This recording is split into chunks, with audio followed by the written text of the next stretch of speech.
इसको मतलब यह है कि आप अच्छी तरह रखो।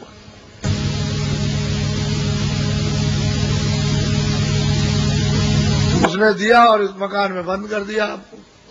ये पंचभौतिक अमूलक मकान है, ये इसकी संसार में कोई कीमत नहीं।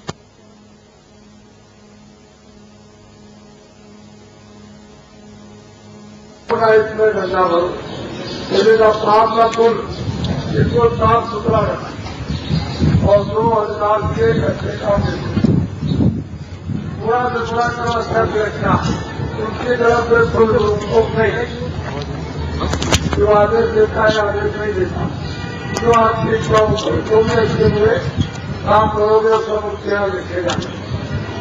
तो थोड़ा आदेश ये कहा कि मेरे मकान के द्वारा आपकी बात जो दोनों हाथों के बीचों बीच की बात को बैठे उसको लगाना और वापस अपने प्रभु के पास पहुंचा। तो ये तो देश आपका है, यहाँ कोई भी संगी साथी आपको, ये तो परदेश है।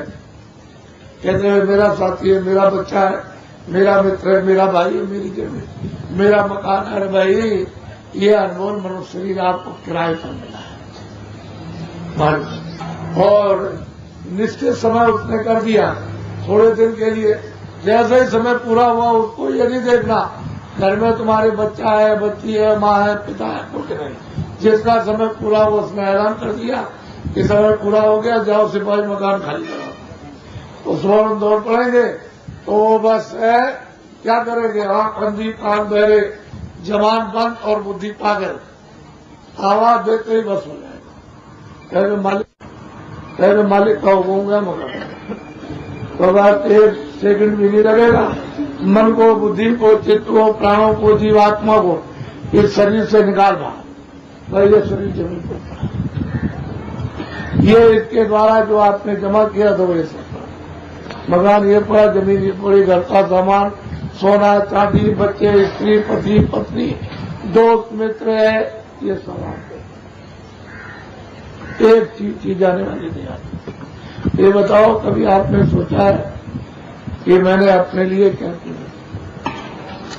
अगर सोचना तो चाहिए था कि भाई तो इसके लिए ठीक है, तो हम इसके काम लेते हैं, जो कुछ भी मेहनत करके लाते हैं इसके काम में लगाते हैं, इसको ठीक रखते हैं। तो मैं कब मना करता हूं कि आप खेती छोड़ दो, दुकान दफ्तर छोड़ दो, वो काम करो, खेती का दुकान का दफ्तर का, और ये समझ करके मुझे इसकी मलहम पट्टी, मरम्मत, हिफाजत करनी है, रक्षा, इसको संभालना। तो आप इसको रोगी मत होने दीजिए, इसको स्वस्थ रखिए। लेकिन जीवात्मा के लिए आप चल देगी तो न बच्चा काम आएगा, न बच्ची, न धन, न दौलत, कोई मकान जमीन का कोई काम नहीं आएगा, निकाल कर इसको उठाओगे क्या करोगे? दफना दोगे और जला दोगे, बात खत्म। कुछ यही तक आपका किनारा है, ये मतलब ये आखिरी धाम है। इसके और तुम देखते हो घटना शहर में, गांव में रोज बच्चे के साथ, बच्ची के साथ, बुढ़े के साथ में जो हो रही है, तो आप इतना विचार नहीं करते हो कि मेरी भी बारी आने वाली, जब ये जा रहे हैं तो मैं भी जा रहा हूं। आगे पीछे कोई 1 बरस, कोई 2 बरस, कोई 4 बरस, कोई 10 बरस, तो इतना भी करो कि भाई ये तो काम करते हैं, लेकिन कुछ अपने लिए भी काम करने, अपनी जीवात्मा के लिए। तो वो तो आपने सब विचार और काम करना बंद कर दिया। जो किताबों में लिखा था वो भी आपने नहीं समझा। किसी महात्मा से मिलना कहे तो कोई जाता नहीं। जो इसका भेद बताते हैं, राज बताते हैं कि आत्म धन तुम जमा कर लो, जब जाने लगो वही तुम्हारी रक्षा हिफाजत करे, तो जन्म मरण की पीड़ा से 84 और नरक से आपको बचा ले, तो महात्मा के पास नहीं जाते ना। तो ऐसे ही होते, दिन में उठे अपना काम किया और रात को आए अपना खाया, ये इसी लिए। तो ये अनमोल मनुष्य शरीर भी नहीं मिलता, फिर आपको नहीं मिलेगा। इसको आप ध्यान में रखो, कोई भी हो, ये फिर नहीं। फिर तो ये 4 खाने, पशु पंछी, कीड़े मकोड़े और नार के, इसमें से निकाल के उसमें बंद, और उसका समय पूरा हुआ तो कुत्ते में बंद, कुत्ते का समय पूरा हुआ तो ऊंट में बंद और गधे में बंद, ये कीड़े मकोड़ों में। और ज्यादा पूरे काम हुए बुरे मतलब कर्म हुए तो सीधा नर्क, तो ये उनको अवसर मिलेगा। तो ये जीवात्मा बेचारी पिटती रहेगी, रोटी चिल्लाती रहेगी, कोई रक्षा नहीं करेगा। अब की बार मौका मिला तो या भोगों में फंस गए। ये क्षणिक भोग, इसमें कोई अस्थायी भोग है कोई नहीं, कोई भी हो भोग, कोई अस्थायी क्षणिक, और उसके लिए जो लाख मेहनत करते हो और कुछ नहीं। अरे भाई अस्थायी भी तो आनंद है, वो तुम्हारे दोनों आंखों के ऊपर है। दरवाजे पर बैठे हुए स्वर्ग के वैकुंठ के, और तुम मतलब किसी से पूछते नहीं भाई स्वर्ग कैसा, किधर रास्ता है, कैसे जाएंगे, वैकुंठ में कैसे जाएंगे। किसी कोई जानकार मिल जाए तो आपको बता दे कि भाई तुम्हारे दरवाजे पर है, तुम ऊपर आंख उठा करके देखो तो तुमको स्वर्ग मिल जाए, स्वर्ग देखने लगो, देवलोक मिल जाए। लेकिन आप किसी से पूछते नहीं, भाई यही देखते हो दो आंखों से। अबे दो आंखें तो शरीर की हैं, दो कान शरीर के और दो नाक शरीर के। ये जब खराब हो जाए तो आप डॉक्टर के पास दौड़ के जाते हो कि आंख खराब हो गई, कान खराब हो गया, दवा दे दिए। तो जीवात्मा की आंख और कान खराब हो गए, उसके लिए किसी महापुरुषों से दवा मांगते कि हमको वो आंख दे दीजिए जिससे भगवान की सृष्टि देखें, तो वो तो आप गए नहीं कभी किसी। तो ये जीवन आपका सबका बर्बाद हो गया। और परमात्मा कलयुग में इतना सुलभ है कि संसार के जितने भी काम सुलभ है, भगवान की प्राप्ति सुलभ है। लेकिन ये कलयुग है, कलयुग के समान दूसरा कोई युग नहीं है भगवान की प्राप्ति के लिए। सतयुग हो, त्रेता हो, द्वापर हो, और कलयुग में सबको अधिकार दे दिया कि सब भगवान का भजन कर सकते हैं, कोई भी। लेकिन रास्ता इस मनुष्य मंदिर से गया, इस जिस्मानी मस्जिद से खुदा के पास जाने का रास्ता है, और कहीं से रास्ता नहीं, न पूरब में है न पश्चिम में, यहीं से रास्ता है जहाँ जीवात्मा बैठी हुई, दोनों आंखों के बीचों बीच, ये सबके अंदर ये बैठी हुई है। एक रास्ता जाने का तो ऊपर डोरी है और डोरी छूट गई, अब नहीं मिलेगी। और कोई महात्मा जानकार और डोरी पकड़ा तो आप ऊपर चढ़ जाओ, उसी को कहते हैं नाम, नाम की डोरी। शब्द, आवाज, देववाणी, ब्रह्मवाणी, आकाशवाणी, कीर्तन हो रहा अखंड, कभी बंद नहीं, 24 घंटे। लेकिन तुम्हारी जीवात्मा के कान और आंख बंद हो गया, इसलिए अब वो कुछ है ही नहीं, कुछ नहीं। इसलिए आए थे रूह को प्राप्त करने के लिए मनुष्य मंदिर में, लेकिन वो काम छोड़ करके पशुओं का काम कर रहे थे। पशु कहते हैं अज्ञानी, जिनको कोई ज्ञान, तुम तो ज्ञानवान करीब में आए हो तो अज्ञानी काम क्यों करते हो? भाई दो चीजें तो समझना है कि ये बुरा है ये अच्छा। इस बुरे से दुख मिलेगा, तकलीफ मिलेगी, अंधे हो गए, लूले हो गए, लंगड़े हो गए, अंधे हो गए, गरीब हो गए, सताए जाओगे, मारे जाओगे, गरीब हो जाओगे और आफत खड़ी हो जाएगी। ये अच्छा काम से सुख मिलेगा, शरीर ठीक रहेगा, आंख ठीक रहेंगे और तुम्हारी इज्जत होगी और सेवा होगी, तुम मान सम्मान से रहोगे, कोई तकलीफ नहीं होगी तुमको। तो दो ही काम तो समझना है, इसको नहीं करना अच्छा काम है। और घर में आप क्या सिखाते हो? झूठ मत बोलना, चोरी मत करना, डकैती मत करना, यही तो आप बच्चों को सिखाते हो। तो और महात्मा क्या सिखाते हैं? गांव गांव में सबको ये बताते, देखो ये बुरा काम इसको मत करना, ये अच्छा काम। तो तुमने जितनी मेहनत की है वो सब तो बेकार हो गई। तुम अगर महात्मा से पूछ लेते कि भाई जो हम मेहनत करते हैं उस सुख के लिए, आराम के लिए, आनंद के लिए, तो महात्मा बता देते कि भाई देखो खेती, दुकान, दफ्तर काम ऐसे करो और शाम को बच्चों की सेवा ऐसे करो। उसके बाद में जब कोई काम का समय ना हो तो तुम अपनी चारपाई पे जाना, इस तरह से अपनी चेतन जीवात्मा से चेतन भगवान का भजन करो तो सच्चा सुख, सच्चा आनंद, सच्चा आनंद आपको मिल जाए। तो महात्मा को मिलेगी जीवन में, इसलिए ये मेहनत आपकी बेकार नहीं, इसका कोई फल फायदा नहीं। लड़का दबा रहा तो लड़की दबा रही, तो भाई दबा रहा, घर में तो पड़ोसी दबा रहा, तो वो मार रहा, तो वो मार रहा, तो वो आया, चारों तरफ से कोहराम मचा है जीवन, यानी बिल्कुल विग्रह अर्थग्रस्त। तो पहले महात्मा कहते हैं सुमत से रहो, सुमत से परिवार चलता, सुमत कहते हैं प्रेम, प्यार, कहते हैं सुमत से रहो तो मंगल में, घर मंगल में, समाज मंगल में, जाति मंगल में, सबको धर्म मंगल में। और अगर सुमत से रहोगे तो राज में, और जहां हुकूमत आई तो घर बर्बाद, जाति बर्बाद, धर्म बर्बाद, राष्ट्र बर्बाद, सब खत्म हो गया। आप किधर जाओगे, किधर मिलेगा? महात्मा की जरूरत, महात्मा मिलते तो काम बन जाता, और आपने सबने उनको छोड़ दिया। तो मैं चलते चलाते कुछ बातें आपको बता दूं तो अच्छा रहेगा। वो तो मैं रास्ता तो बताता ही हूँ, वो तो मैं बताऊंगा ही, भगवान के पाने का रास्ता बड़ा सीधा, बड़ा सरल है, लेकिन कुछ बातें हैं जरूरी है, उसको सुन लो। ये 96 का साल बड़ा खराब है, बहुत खराब। 96 का साल बड़ा खराब, सबके लिए, परिवार के लिए, भाई के लिए, जात के लिए, धर्म के लिए, राज्य के लिए, देश के लिए, विदेश के लिए, सबके लिए खराब है। इसमें बन जाएगा कारण, पूरा कारण बन जाएगा, और खराबी का कार्य बाद में शुरू होगा। वो तो मैं आपको बताता जाऊंगा, लेकिन बहुत खराब। अभी आपने बीमारी नहीं देखी, लड़ाई झगड़ा नहीं देखा, अभी आपने गरीबी नहीं देखी, आपने महंगाई नहीं देखी, अभी आपने कोलाहल कोहराम नहीं देखा, अभी आपने मतलब ये है कि कुछ नहीं कि भूकंप कैसे आता है। तो ये सब तकलीफें आगे आने वाली है। एक बात हम जो इस मंच पे बोल के जाएंगे, वो एक भी बात इधर उधर होने वाली नहीं है, वो अपनी सब जगह पर है।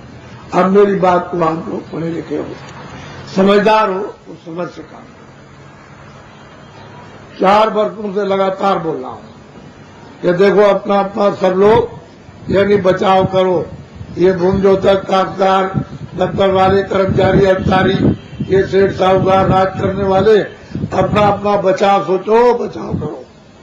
चंडी जो है मसाल लेकर के वो चल पड़ी।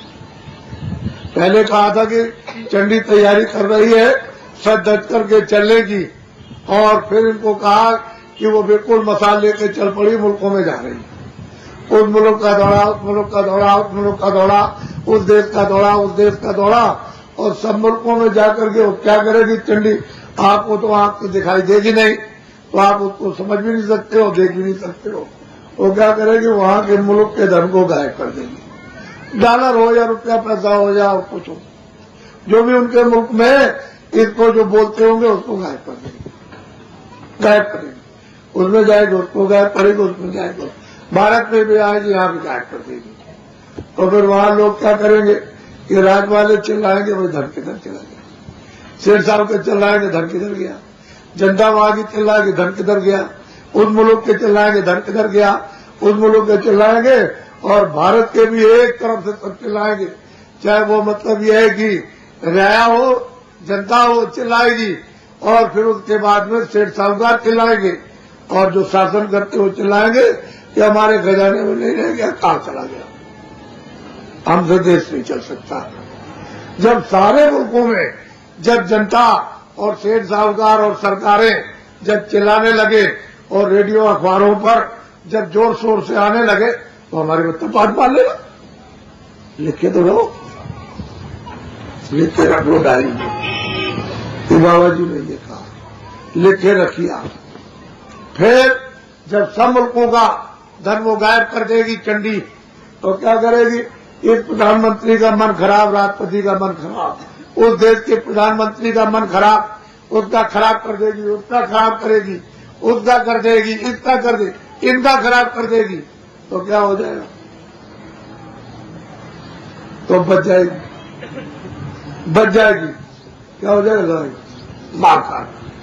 तो मारकाट के लिए ये चाहिए, ये चाहिए, ये नहीं होगा तो कैसे करें? अरे वो बहुत चालाक है, बहुत चतुर है, बहुत होशियार है, और आप अभी उसकी कला को और लीला को आप लोग उसकी नहीं जानते हो कि वो क्या करेगी। तुम इतना भी गहराई से एकांत में 2 मिनट भी नहीं सोचते हो कि ये मुल्कों के लोग जो है सरकारों के द्वारा आने लगे, तुम्हारे यहाँ वहां जा रहे, वहां जा रहे, चलो सेठ साहूकारों, उद्योगपतियों, उस मुल्क में चलो और अपना पूंजी निवेश करो, फ्रांस में करो, जापान में करो, वहां करो, अरब देश में यहाँ करो, वहां के यहाँ। तो आपने इतना नहीं सोचा कि उन मुल्कों में रुपए की कमी हो गई।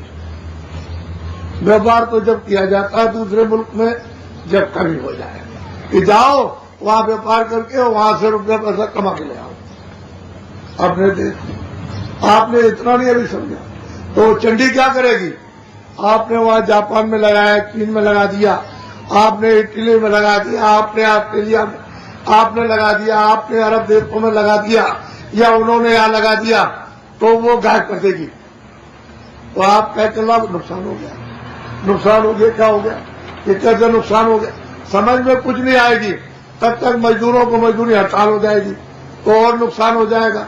तो वहां का लगा हुआ वहां, यहाँ का लगा हुआ यहाँ, और फिर उसके बाद चारों तरफ से चिल्ला। उस समय पर आप पहले सोचो कि कैसी तकलीफ बरसेगी। तो बचाओ, बचाव करो, आप बचाओ। इसके लिए क्या बचाव करो कि खेती करो, दुकान दफ्तर काम, ईमानदारी रहना सीखो। मैंने तो आपको साधु बनाया नहीं, या साधु बनाने की कोई बात नहीं कहता हूं। अपना काम करो, शाम को बच्चों की सेवा, कोई अतिथि आ जाए उसका भी आप सेवा कर दो, कोई आए मेहमान या कोई भी आ जाए जिसको नहीं जानते उसकी भी सेवा कर दो। बच्चों की सेवा की, जब सोने जाओ तो इस अनमोल मनुष्य मंदिर में अपनी जीवात्मा से सच्चे भगवान का भजन। उससे क्या होगा? जब भजन करने लगोगे तो बरकत हो जाएगी, बरकत। तो खेती में पूरा पड़ेगा, कपड़े भी, खाना भी, रहने को सब।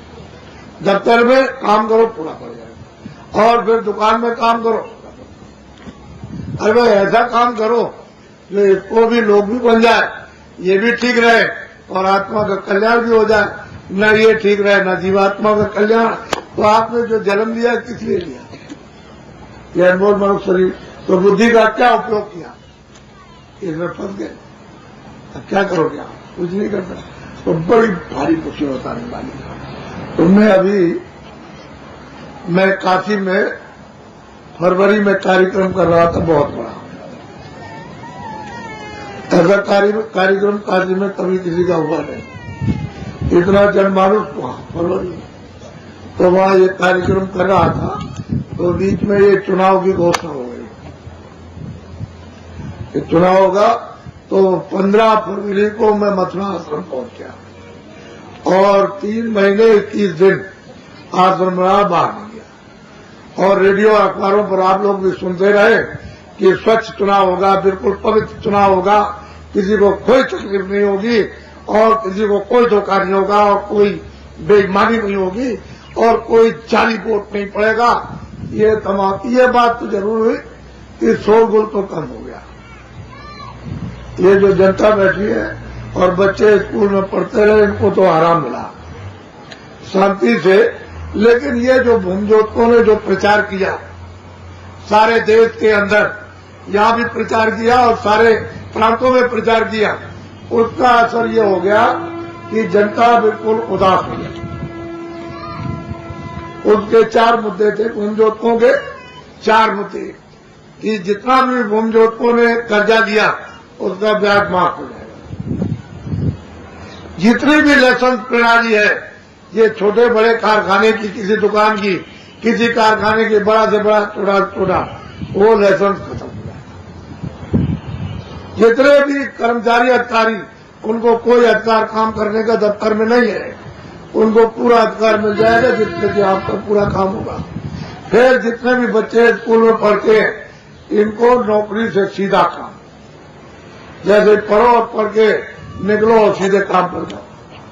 ये 4 मुद्दे उनका चारों तरफ से घमासान संदेशा हुआ, और इसमें किसी की बुराई नहीं, कोई आलोचना नहीं, कोई हड़ताल नहीं, कोई तोड़फोड़ नहीं, कोई बुरा भला नहीं कहना, किसी को धोखा नहीं, कोई खर्चा नहीं है किसी तरह का। अरे भाई संदेशा है, जो सत्य है वो तो सत्य रहेगा, उसमें कोई मिलावट नहीं। लेकिन जब लोगों ने यह देखा कि जनता अरुचि हो गई, यानी जनता बिल्कुल सो गई और बिल्कुल इसकी तरफ से उदास हो गई और बैठ गई, तो उन्होंने सोचा बड़ा मुश्किल है, जनता तो मतदान डालने जाएगी नहीं। तो ये जो हुकूमत करते हैं, इन्होंने क्या कहा कि चोरी करो और चोरी कराओ। इन्होंने, अरे भाई, जब कानून आप बनाते हो और आप ही चोरी करोगे, चोरी करवाओगे, तो ये जनता कैसे रहेगी, इनको सुख शांति कैसे मिलेगी, आराम कैसे, न्याय कैसे मिलेगा, रक्षा कैसे होगी, तो वो तो बात है। लेकिन आपके पास कुछ नहीं, भगवान कुछ नहीं है, तो हम देख लेंगे, भगवान तो हमारी जेब में रहता है। तो आपने मतलब यह है कि सोचा कि चलो ये काम किया जाए, तो जितने भी चुनाव अब की बार जितने पहले हुए वो तो पीछे कर दीजिए आप, लेकिन जब आप वोट डालने गए मतदान यानी पोलिंग स्टेशन पर, तो आपका जो असली वोट पड़ा, असली मतदान पड़ा वो तो 15%, सब मिला करके यानी सबको जोड़ करके 15% से ज्यादा नहीं कमी होता, और 85% सब फर्जी जाली, यानी ये लोग गए नहीं तो इनके नाम से जल्दी डालो, देर मत करो।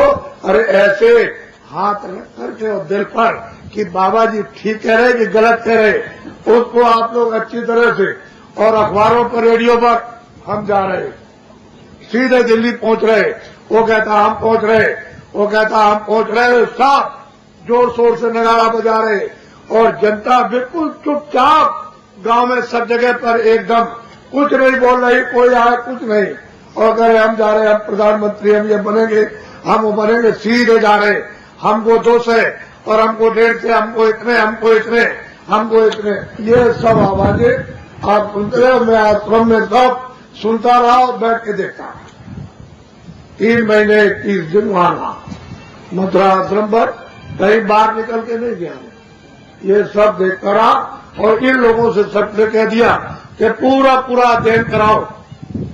तो आपने देखा 15% तो असली मतदान पड़ा और 85% जाली। तो आपने क्या किया मिलकर के कि बुद्धि का कत्ल कर दिया, यानी कत्ल कर दिया बुद्धि का। जैसे किसी आदमी को मार दो तो इतना अपराध नहीं जितना बुद्धि कत्ल करने का अपराध है। ये बुद्धि की चोरी की आपने और बेईमानी की, बेईमानी कराई, ये जनता को कभी फलता फूलता नहीं। किसी तरह का जनता को कोई सुख नहीं मिलेगा जो इस तरह की चोरी कत्ल करेगा। बुद्धि का कत्ल, जनमानस का कत्ल, ये कत्ल कर दिया। तो अब किसी को कहता है मेरे 200 आ गए, कोई कहता है मेरे 150 आ गए, और बेचारे कोई 5 है, कोई 6 है, कोई 10 है, कोई 15 है। ये छोटे छोटे जो ग्रुप में लोग आए, वो छोटे छोटे, वो तो सीधे दिल्ली पर बैठ गए, शासन करने लगे। और जो बड़ी बड़ी पार्टियां थी और कहती मैं 200 है और मैं इतना हूं और मैं दिल्ली जा रहा हूं, ये सीधे हाथ मलते रह गए, हाथ मलते रह गए, और वो छोटे छोटे हुकूमत करने लगे। क्या ये परमात्मा का चमत्कार नहीं है? ये भगवान का करिश्मा नहीं?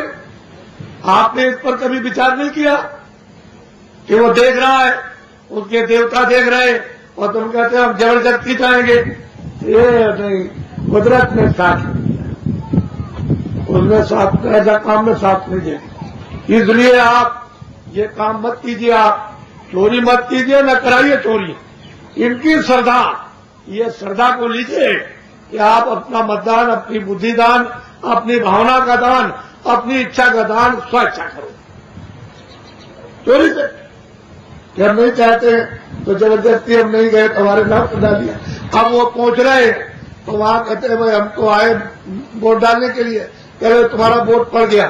तो जो यानी आप देखिए ग्रुप के ग्रुप में वोट डालने के, वोट पड़ गया, वोट पड़ गया, तो निकल गई जनता की, और फिर एक गांव के नाम काट दिए, लिस्ट में से उड़ा दिया, उसका उड़ा दिया। ये क्या हो गया? ये सब तो भान, तो इससे अच्छा नहीं। अब आप मेरी बात को सुनो, मतलब पानी। आप लोग कहते हो सब हिंदुस्तान के जितने भी दोस्ती फेल हो गए, और जितने भी अखबार वाले कहते हैं हम सब कुछ हिंदुस्तान में जानते हैं, वो एक आकर के बीच में सीधा टपक पड़ा, जिसको कोई नहीं जानता था, न तो राज्यसभा का मेंबर, न वो एमपी है, और सीधा आकर के टपक गया। ये चमत्कार है। अरे इसको तो बैठ करके सोचो, वो कहता है कि हम अच्छे काम करेंगे, तो आप उसको मौका दे दीजिए। क्या नुकसान है? आप देख लीजिए, इंतजार करके कहता है मैं अच्छा काम करूंगा जनता का, तो आप उसको समय दे दीजिए आप उसको। लेकिन आपका हॉल दिल एकदम से घबरा गए, तो घबराने में तो आप दिमाग ठीक नहीं, पागल हो गए, क्या करें क्या न करें। अब ये हालत हो गई तो जो कुछ किया है वो तो भुगतना पड़ेगा, वो अच्छा नहीं किया जनता ने। तो मेरी बात को बड़े ध्यान से अच्छी तरह से सुनो और समझो उसको कि ये काम मत करो, ऐसा काम करो प्रजातंत्र रहे। कल अगर कोई कह दे कि नहीं प्रजातंत्र नहीं रहेगा, ये प्रजातंत्र बर्बाद हो गया, अब राजतंत्र तो आप क्या करोगे? मैं आपको पूछता क्या कर सकते? कल राष्ट्रपति कहते कि हमने लोकसभा भंग कर दी, ये आप सब गड़बड़ काम करते हो, तो मतलब ये भंग कर देगा तो आप क्या कर सकते? कुछ नहीं। क्या और मुल्कों में नहीं होता?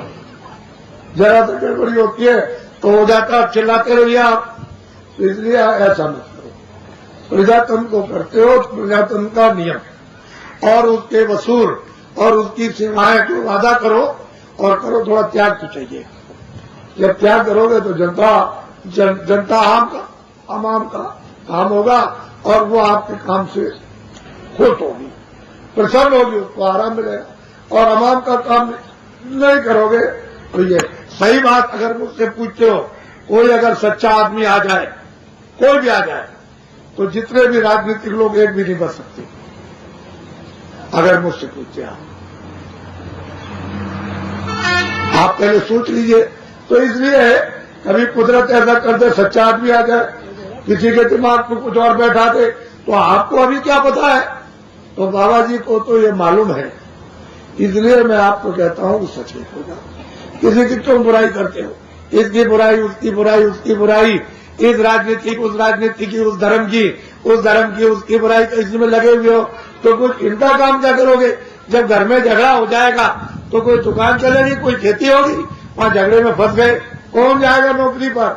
तो भाई झगड़े में जब फंस गए तो फिर मतलब जनता का काम कौन देखे? आप तो मतलब यही कि हमारा चला न जाए, हमारा चला न जाए, हमारा टूट न जाए, फूट न जाए, बस इसी संभाले में और कैसे रहेगा, कैसे जाएगा, बस में लगे रहे। ये बेचारी बर्बाद हो गई। अरे सेवा करो, जनता तो जो सेवा करेगा अपने आप चाहती है। ये तो वैसे श्रद्धा के फूल बरसाती है, ऐसा नहीं है, लेकिन थोड़ा त्याग होना चाहिए। आप लोगों में त्याग रहेगा तो काम अच्छा हो जाएगा, और त्याग नहीं रहेगा तो आगे समय बड़ा खराब है। हर तरह का राजनीतिक लोगों के लिए, चाहे धार्मिक लोग हों, चाहे मतलब ये दफ्तर वाले हों, और चाहे मतलब है कि भूमि जोतक हों, तकलीफ तो सबको आने वाली। हम ये चाहते हैं कि भाई आपको सबको लाभ हो और सब लोग अपना जीवन जो कुछ भी बिताते हो थोड़ा सा शांति से और आराम से अपना बिताओ, और कुछ अपनी आत्मा के लिए, जीवात्मा के लिए भी काम हो। तो आप लोग ये सही बात, सच्ची बात तो नहीं सोचते हो कि बाबा जी कितनी हित की बात करते। तो हम कोई ऐसी बात नहीं, हमारा किसी से बैर ही नहीं, कोई हमारी दुश्मनी नहीं है। जब हमारा बैर नहीं, दुश्मनी नहीं, तो हम क्यों किसी के भी, हम तो सबकी भलाई के लिए सोचते हैं कि सबका भला हो। जितने भी लोग हैं सब इंसान आदमी, सब हमारे यहाँ तो कोई जात मत है नहीं, कोई भी जात मत, इसमें तो मनुष्य जाति है, इसमें जीवात्मा रहती है। उस मनुष्य शरीर का भला और जीवात्मा का कल्याण रूप का होना चाहिए। इसमें जात पात का क्या? भगवान की तरफ से तो पहले कोई जात पात नहीं बनी, वो तो बाद में जब ये तकसीम किया है कि ये पाप है, पुण्य है, और अधिकार आपको दे दिया, और जब अनाधिकार का आप दुरुपयोग करने लगे तब ये जाति आपने बनाई है। तो भगवान की तरफ से कोई जात, वो तो कहते हैं हर का वजह तो हर का हुई, और जात पात पूछे नहीं कोई, उसके यहाँ कोई जात व्यवहार और अपनी व्यवस्था के लिए आपने ये खराब आती। यानी गंधारी के 101 थे, अगर एक को एक बंगले तो उनके 2-2, 4-4 बच्चे तो बहुत हो जाएंगे। तो उन्होंने काम बांट दिया कि देखो तुम झाड़ू का काम, तुम ये नाई का काम, तुम धोबी का काम, तुम खेती का काम, तुम पंडिताई का काम, तुम मास्टरी का काम, तुम लोहार का, तुम बढ़ई का काम, ये सबको काम बांट दिया और तुम ये राजकाज देखना। तो शाम को काम करने के बाद शाम को दिन भर काम किया, बच्चे माँ के पास, बाप के पास आके बैठ गए और सबको अपना काम बता दिया कि मैंने जो आपने आदेश दिया था उसका पालन किया। तो सब लोग प्यार मोहब्बत बैठते। लेकिन जब बहुत पीढ़ियां हो गई तो उनका नाम पड़ गया। अरे वो नाम नहीं, जो काम है उसका नाम पड़ा है। वो कौन है? नाई है, वो कौन है? धोबी है, वो कौन है? बढ़ई है, वो कौन है? ये वो कौन? संबंध नहीं करेंगे हम, अपना मेल मिलाप खान पान नहीं रखेंगे क्योंकि वो धोबी है। असल में उसकी तरफ से कोई जाति ये आपने अपनी व्यवस्था के लिए बना रखा है और कुछ। अभी ब्राह्मण है, कपड़े का काम खोले, धुलाई का, तो उसको एक आध दफे तो कहेंगे, एक आध पीढ़ी तो कभी ब्राह्मण ब्राह्मण है, लेकिन कहना शुरू कर देंगे चले जाओ धोबी की दुकान पर कपड़े धुला जाओ। थोड़े दिन के बाद कहेंगे ब्राह्मण कोई नहीं कहेगा, कहे धोबी, वो धोबी, तो आपका नाम धोबी, उसकी तरफ से कोई जाए, हमारी तरफ से कोई जाता, हम दो सबसे प्यार मोहब्बत और सब में ये समझते हैं जी बात। तो मोटी बात। अब एक बात सुनो, शाकाहारी रहो। शाकाहारी का मतलब समझ लो, अनाज है, सब्जी है, फल है, दूध है, घी है, मक्खन है, सौभाग्य, अच्छे से अच्छे कोट कपड़े पहनो, हमको बहुत खुशी होगी, अच्छे मकान में रहो, लेकिन शाकाहारी। अशुद्ध आहार नहीं, अशुद्ध आहार से अशुद्ध बुद्धि, अशुद्ध काम, अशुद्ध विचार, अशुद्ध इंद्रिया, शुद्ध आहार से शुद्ध बुद्धि और शुद्ध इंद्रिया और शुद्ध विचार और शुद्ध कर्म, फिर बीड़ी तम्बाकू का पियो। लेकिन ऐसा कोई नशा मत करो कि बुद्धि पागल हो जाए, तो गरीब में किसी को नहीं पहचान सकते हो, अड़ोस पड़ोस में क्या बुद्धि पागल हो गई, गाली देने लगी, फिर कोई काम नहीं करोगे आप, घर में बैठे रहो, घर का सामान उठा के बेच दोगे, और बेच करके वो सामान जब खत्म हो गया तो बाल बच्चे रोएंगे, तो घर बर्बाद, बच्चे बर्बाद, और स्त्री बर्बाद, और तुम बर्बाद, और सब काम बर्बाद हो गया। तो ये कौन सा महात्मा तो अच्छा ही पाता है, कहते हैं बुरा, इससे तकलीफ मिलेगी और किससे आराम मिलेगा, तो जिस काम से आराम मिलेगा। अब आप मैं आपको अमूलक धन दे दूं, क्योंकि मुझे समय नहीं मिलेगा, ये रुपए पैसे से नहीं मिलेगा जो आप कहोगे कि मैं रुपए की गड्डी निकाल दूं ले आऊंगा, रुपए पैसे से नहीं मिलता। ये आपको अमूलक धन है। ये मिलता है कैसे, जब उसकी कृपा और दया होती है और तुम्हारी इच्छा होती है कि मुझको अमूलक चीज मिले। जब चाहते हो कि भाई मैं भी कुछ भगवान का भजन करूं और अपनी आत्मा का कल्याण करूं और अपने घर में वापस प्रभु के पास पहुंचाऊं, तब उसकी कृपा दया होती तो किसी को यानी खंबा बना देता देने के लिए, ताकि तुम दो आंखों से देख सको, और आदेश देता है कि देखो ये इसको बता दो रास्ता, इससे कहो कि भजन करो, इससे कहो इस रास्ते से चलो, इससे कहो ये काम करो, इसको छोड़ दो। अगर वो महात्मा आकर के बता दो तो प्रभु की दया से तो ये अमूलक चीज मिलेगी, पैसे से नहीं मिलेगी। ये आप निश्चित समझिए, कोई भी अरबपति हो, खरबपति हो, पैसे से नहीं मिलता। सारा राजपाट दे दीजिए तब भी आपको ये आत्म करने मिलता। ये तो खुशी का सौदा है, प्रभु की दया है, और महात्मा जब खुशी से दे देते हैं तभी मिलता है। ऐसे तो अमूलक चीज ले लो, आपको मिलेगी कहाँ। तो जो जो भगवान का नाम बोलूंगा सब लोग एक साथ एक आवाज में बोलो, कोई आगे पीछे मत बोलना, और शुद्ध नाम का उच्चारण करना। जो जो नाम बोलूंगा आप बोलते जाना, जब मैं चुप हो जाऊंगा तो आप, इसको कहते हैं नाम नाम यानी दीक्षा, और इसको कहते हैं मंत्र, यानी कौन सा मंत्र, नाम जी जब जागे जोगी, नाम को पकड़कर जीवात्माएं जा करके योग पद को प्राप्त कर लेती है और ज्ञानी और त्रिकालदर्शी हो जाती है। तो आप तो रामायण समझ नहीं पाते कि रामायण में क्या लिखा और क्या कहा था और किस तरह क्या उन्होंने प्राप्त किया, तो तो कुछ नहीं, आपने तो रामायण नशे में यानी पढ़ ली और उपन्यास समझ लिया कि तो उपन्यास नहीं हो तो साधना है। साधना करके जो उन्होंने प्राप्त किया है वो अपनी दिमाग के ज्ञान चक्षु से जो स्वर्ग को, वैकुंठ को, ब्रह्मांड को और ईश्वर को और ब्रह्म को और पार ब्रह्म को जो तुलसीदास जी महाराज ने प्राप्त किया, वो सब उसमें भंडार लिखा हुआ। लेकिन आपको तो मालूम है, तो आप क्या करोगे।